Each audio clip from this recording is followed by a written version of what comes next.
அனைவருக்கும் வணக்கம். தனுசு ராசி நேயர்களுக்கு நிகழ்ந்து கொண்டிருக்கும் ஏப்ரல் மாதம் 26ஆம் தேதி ராகு மற்றும் கேதுவினுடைய பெயர்ச்சி நிகழ்கிறது. இதன் காரணமாக தனுசு ராசி நேயர்களுக்கு என்ன மாதிரியான நன்மைகள் எல்லாம் ஏற்பட இருக்கு, கிரக நிலைகளின் ரீதியாக அமையிருக்கும் சாதகங்கள் என்ன, பாதகங்கள் என்ன, மேலும் என்ன மாதிரியான முன்னேற்றங்கள் எல்லாம் ஏற்பட இருக்கு. குறிப்பா ராகுவை பொறுத்த வரைக்கும் மீன ராசியிலிருந்து கும்பராசிக்கு பயிற்சியாகி சனி பகவானோடு இணைகிறாரு.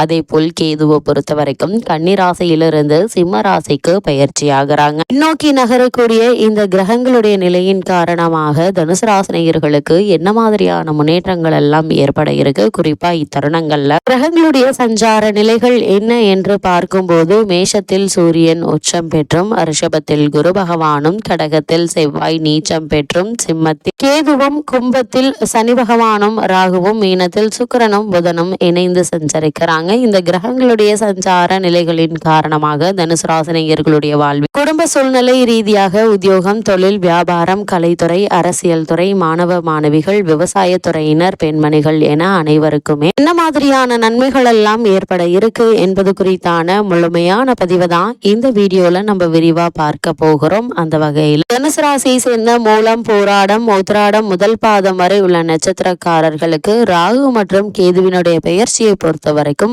ராகு உங்களுடைய ராசிக்கு 4ஆம் இடத்திலிருந்து 3ஆம் இடத்திற்கு பயிற்சியாகிறார். அதே போல் கேது உங்களுடைய ராசிக்கு 10ஆம் இடத்திலிருந்து 9ஆம் இடத்திற்கு பயிற்சியாகிறார். இந்த கிரகங்களுடைய சஞ்சார நிலைகளின் காரணமாக தனுசு ராசினியர்களுடைய வாழ்வில் குடும்ப சூழ்நிலை ரீதியாக என்ன மாதிரியான நன்மைகள் எல்லாம் ஏற்பட இருக்கு என்று பார்க்கும்போது இத்தருணங்களை பொறுத்த வரைக்கும் முக்கிய கிரகங்களான சுக்கிரன், சனி மற்றும் புதன் ஆகியோர் அனுகூலமாக சஞ்சரிக்கிறாங்க.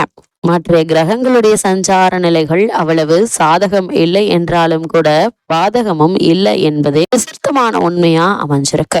இக்காலகட்டங்கள்ல தனுசு ராசினியர்களுக்கு வரவும் செலவும் சமமாக இருக்குங்க. இத்தருணங்கள்ல பண நெருக்கடி ஏற்படுவதற்கான வாய்ப்புகள் இல்லை. இருந்தாலும் கூட கூடுமான வரையில் திட்டமிட்டு சிக்கனமாக செலவு செய்வது எதிர்காலத்திற்கு மிகவும் நன்மையை தரும் என்பதை கிரகநிலைகள் தெளிவுபடுத்துது. குரு பகவான் அனுகூலமாக இல்லாததால திருமண முயற்சிகள்ல ஏற்பட்டு வந்த குழப்பங்கள், இழுபறி நிலை நீங்கி ஒரு முயற்சியிலேயே நல்ல ஒரு வரன் அமையிருக்குது. உங்களுடைய ராசிக்கு அர்த்தாஷ்டக ராசியில் சூரியன், ராகு சேர்ந்திருப்பதால் உடல் ஆரோக்கியம் நல்ல ஒரு அபிவிருத்தி அடைய இருக்குதுங்க. சிறு விஷயங்களுக்கு கூட அதிக அலைச்சலையும் உழைப்பையும் தேவைப்பட்டு வந்த நிலை மாறி ஒரு சிறு முயற்சியிலேயே உங்களுடைய முயற்சிகளுக்கு நல்ல ஒரு முன்னேற்றம் ஏற்பட இருக்கு.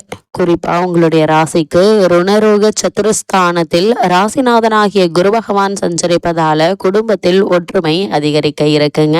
இவ்வளவு நாட்களாக குடும்பத்தில் ஏற்பட்டு வந்த பல பிரச்சனைகள் நீங்கி குடும்பத்தில் மகிழ்ச்சியும் மன நிறைவும் ஏற்பட இருக்கு. நெருங்கிய உறவினர்களிடையே ஏற்பட்டு வந்த பகையுணர்ச்சி நீங்கி நல்ல ஒரு முன்னேற்றம் ஏற்பட இருக்குதுங்க. அதே போல கலத்திரஸ்தானத்தில் செவ்வாய் நிற்பதால் மனைவியினுடைய ஆரோக்கியத்தில் கவனமாக இருப்பது நல்லது. சிறு உடல் உபாதை என்றாலும் கூட உடனே மருத்துவரிடம் அணுகி அதற்கான சிகிச்சை எடுத்து வருவது நல்லதுங்க. நெருங்கிய உறவினர்களிடையே ஒற்றுமை குறையுங்க. திருமண வயதில் பெண் அல்லது பிள்ளைகள் இருந்தாங்க அப்படின்னு வரன் அமைவதில் தடங்கல்கள், தாமதங்கள் உண்டாகுங்க. அதனால் கவனம் மிக மிக அவசியம் என்பதை கிரக நிலைகள் மீண்டும் மீண்டும் அறிவுறுத்தது. அதே போல் தனுசு ராசியை சேர்ந்த உத்தியோகஸ்தர்களுக்கு ராகு மற்றும் கேதுவினுடைய சிம்மம் மற்றும் ராகு மற்றும் கும்பம் மற்றும் சிம்மராசி சஞ்சாரத்தின் காரணமாக மேலும் என்ன மாதிரியான நன்மைகள் எல்லாம் உத்தியோகஸ்தர்களுக்கு ஏற்பட இருக்கு என்று பார்க்கும்போது உத்தியோகத்துறைக்கு அதிகாரியான சனி பகவான் சிறந்த சுபபலம் பெற்று திகழ்கிறாரு. அதே தருணத்துல சுக்கிரனும் அனுகூலமாக வலம் வருகிறாங்க. அலுவலகத்தில் ஊதிய உயர்வு, பதவி உயர்வு, செல்வாக்கு அதிகரித்தல் ஆகிய நன்மைகளை தற்போது நீங்கள் தாராளமாக எதிர்பார்க்கலாங்க. மேலதிகாரிகள், சக ஊழியர்கள் முழு ஒத்துழைப்பையும் தருவாங்க. உங்களுடைய ராசிக்கு அர்த்தாஷ்டகத்தில் சூரியனும் ராகுவும் அமர்ந்திருப்பதால பணிச்சுமையும் பொறுப்புகளும் சக்திக்கு மீறியதாகவே இருக்குங்க. ஊழியர்களுக்கு சற்று சிரமமான ஒரு காலகட்டம் என்பதை சூரியன் மற்றும் ராகுவினுடைய நிலை எடுத்து காட்டுது. இருந்தாலும் கூட கேதுவினுடைய நிலையை பொறுத்த வரைக்கும் உங்களுக்கு சாதகமாக இருப்பதால என்ன மாதிரியான பிரச்சனைகள் வந்தாலும் அவற்றை முறியடித்து முன்னேற்ற பாதையில் நீங்கள் பயணிக்கக்கூடிய ஒரு தருணமாக தான் இந்த ராகு மற்றும் கேதுவினுடைய நிலை அமைஞ்சிருக்குது.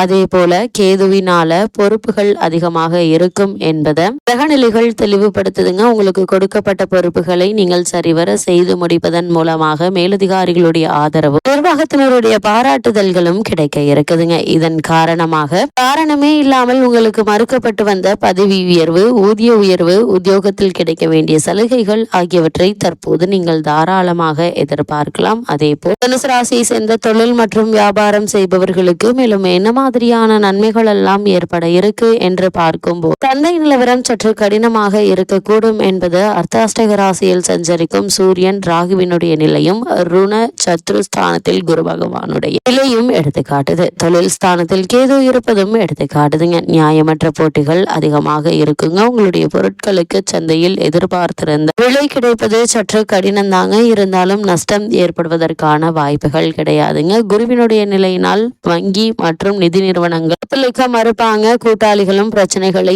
ஏற்படுத்தக்கூடும் என ராகு, சூரியன் மற்றும் குரு ஆகியோருடைய சஞ்சார நிலைகள் எடுத்துக்காட்டுது. தனுசு ராசியை சேர்ந்த கலைத்துறையினருக்கு ராகு மற்றும் கேதுவினுடைய நிலையின் காரணமாக என்ன மாதிரியான நன்மைகள் எல்லாம் ஏற்பட இருக்கு என்று பார்க்கும்போது கலைத்துறைக்கு அதிபதியான சுக்கிரன் அவ்வளவு அனுகூலமாக சஞ்சரிக்கிறார். வருமானத்திற்கு அதிகாரியான சனி பகவான் சுபபலம் பெற்று சாதகமாக இருப்பதால நல்ல வாய்ப்புகள் தேடி வர இருக்குதுங்க. வருமானம் உயர இருக்குது. செல்வாக்கும் புகழும் அதிகரிக்க இருக்குதுங்க. நடிகர்கள், நடிகைகள் ஆகியோருக்கு தயாரிப்பாளர்களிடமிருந்து அழைப்புகள் வர இருக்கு. அதே போல இயக்குநர்களுக்கு புதிய வாய்ப்புகள் கை கொடுக்கும் என்பதை கிரகங்களுடைய சஞ்சார நிலைகள் தெல்ல தெளிவாக உறுதியளிக்குது. அதே போல் தனுசு ராசியை சேர்ந்த அரசியல் துறையினருக்கு ராகு மற்றும் கேதுவினுடைய சஞ்சார நிலையின் காரணமாக மேலும் என்ன மாதிரியான நன்மைகள் எல்லாம் ஏற்பட இருக்கு என்று பார்க்கும்போது சுக்கிரன் மற்றும் சனி பகவான் ஆகிய இருவரும் மருத்துவ பாதையில வளம் வருகிறாங்க. இதனால் கட்சியில் ஆதரவு பெருக இருக்குதுங்க. மக்களிடையே செல்வாக்கு அதிகரிக்க இருக்கு. தசாபக்திகள் சாதகமாக இருக்கும் பட்சத்தில் முக்கிய பதவி ஒன்று கிடைக்க இருக்குதுங்க. பிள்ளை அல்லது பெண்ணிற்கு கட்சியில் முக்கிய பதவி ஒன்று கிடைக்க இருக்கு என்பதை கிரக நிலைகள் எடுத்து காட்டுதுங்க. அதே போல் மாணவ மாணவியரை பொறுத்த வரைக்கும் கல்வி கிரகமான புதன் சுக்கிரனுடன் சேர்ந்து அந்த சுபபலம் பெற்று திகழ்வதால் படிப்பில் சிறந்த முன்னேற்றம் ஏற்படுவது உறுதிங்க. பாடங்கள்ல மனம் உற்சாகத்தோடு ஈடுபடுங்க. அதே போல் மருத்துவம், ஆராய்ச்சி, வானியல் ஆகிய துறைகள்ல உள்ள தனுசு ராசியினருக்கு அரசாங்க ஆதரவும் உதவியும் எளிதில் கிடைக்க இருக்கு என்பதை கிரகநிலைகள் தெளிவுபடுத்துது. அதே போல பெண்மணிகளை பொறுத்த வரைக்கும் அர்த்தாஷ்டக ராசிக்கு தோஷம் ஏற்பட்டுள்ளதால உஷ்ண சம்பந்தமான பிணிகள் கவலை அளிக்குங்க. வயிற்று வலி, மூட்டு வலி, தலைவலி ஆகியவை உடலை வருத்தும். குடும்ப பிரச்சனைகளும் கவலை அளிப்பதற்கான வாய்ப்புகள் அதிகம் இருக்குதுங்க. அதே போல் விவசாயத்துறையினரை பொறுத்த வரைக்கும் உழைப்புக்கேற்ற விளைச்சலும் வருமானமும் மனதிற்கு மகிழ்ச்சி அளிக்குங்க. கால்நடைகள் அபிவிருத்தி அடைய இருக்கு. நவீன விவசாய வசதிகள் எளிதில் கிடைக்குங்க. ருணஸ்தானத்தில் குரு நீடிப்பதால பழைய கடன்கள் தொடர்ந்து